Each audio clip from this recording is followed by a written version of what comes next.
जय माता दी। आप सभी भक्तों को हर हर महादेव। श्री दुर्गाय नमः। आज हम पहला अध्याय शुरू करेंगे। इसमें बताते हैं दुर्गा सप्तशती की महिमा बड़ी अपरंपार में। इसमें जो है 3 देवी मुख्य रूप से इनका वर्णन किया गया है। महाकाली, महालक्ष्मी, महासरस्वती का इनमें वर्णन किया गया है, जिनमें माँ की महिमा बताई गई। माँ ने पहले अध्याय में महाकाली की महिमा बताई गई, किस तरह जो है उन्होंने हमारे मधु कैटभ को जो है उन्होंने अपने मुंह में डाला, तब भगवान जगदीश्वर को मतलब उनको ज्ञान का बोध कराया, तब जाके उन्होंने भगवान विष्णु ने इनका जो है वध किया। और ब्रह्मा जी द्वारा जो है माँ काली की स्तुति की गई है प्रथम अध्याय में। आइए आपको बताते हैं प्रथम अध्याय में। अथ श्री दुर्गा सप्तशती प्रथमो अध्याय। मेघा ऋषि राजा सूरत और समाधि को भगवती की महिमा बताते मधु कैटभ वध का प्रसंग सुनाते हैं। विनियोग शुरू करते हैं। प्रथम चरित्र के ब्रह्मा ऋषि, महाकाली देवता, गायत्री, छंदा, नंदा, शक्ति, रक्तदंतिका, बीज, अग्नि तत्व, ऋग्वेद स्वरूप श्री महाकाली देवी की प्रसन्नता के लिए प्रथम चरित्र में इनका विनियोग किया जाता है। भगवान विष्णु के सो जाने पर मधु कैटभ को मारने के लिए कमल जन्मा ब्रह्मा जी ने जिनका स्वतन किया था, उन महाकाली देवी का मैं सेवन करता हूँ।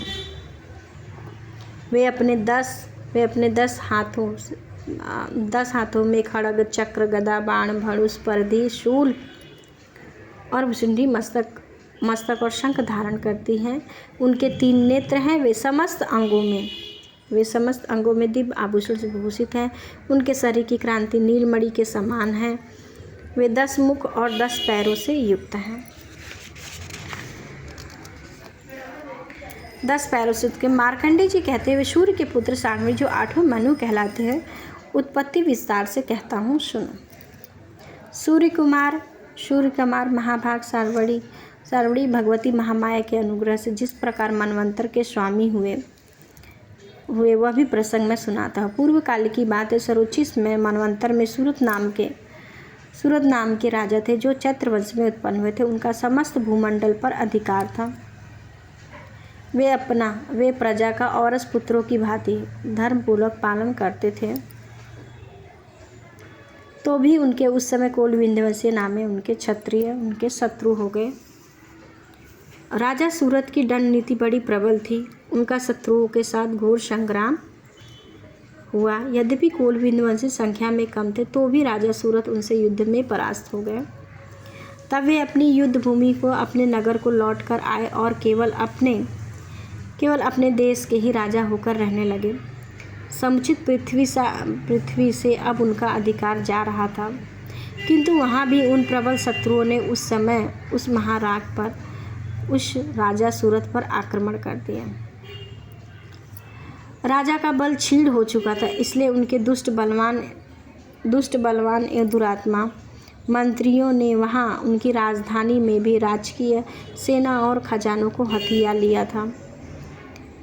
सूरत का प्रभुत्व नष्ट हो चुका था, इसलिए वे शिकार खेलने के बहाने घोड़े पर सवार होकर वहाँ से अकेले ही घने वन को चले गए। वहाँ उन्होंने विप्र मेघा मुनि के आश्रम के निकट एक वैश्य आश्रम देखा, जहाँ कितने ही हिंसक जीव अपनी स्वाभाविक हिंसा वृत्ति को छोड़कर परम शांत भाव से रहते थे और मुनि के शिष्य भव से उस वन की शोभा बढ़ा रहे थे। जब राजा सूरत सूर्य के पुत्र जो 8वें मनु कहलाते, उनकी उत्पत्ति विस्तार से इसमें बताया गया है कि जैसे किस प्रकार जो वो सूर्य के पुत्र हुए, उसमें इनकी कहानी बताई किस प्रकार वे सूर्य के पुत्र हुए और उनके जो उनका बल मतलब कमज़ोर होने की वजह से उनके जो है समुचित मतलब ये सब जो है राजा सूरत जो थे वो जो है सेना के मुकाबले बहुत ज़्यादा लोग थे, फिर भी लेकिन उनसे परास्त हो गए, क्योंकि इनका जो है बल क्षीण हो चुका था, शक्तिहीन हो चुके थे।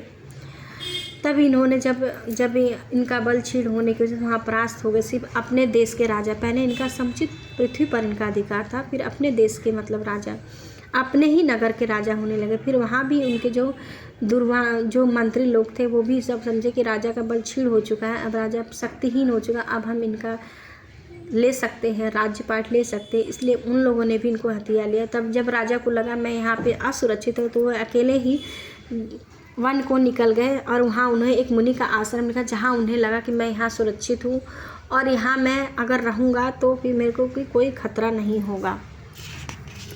आइए इस कहानी में आगे जानते हैं क्या हुआ। वहाँ जाने पर मुनि ने उन्हें उनका उचित सत्कार किया।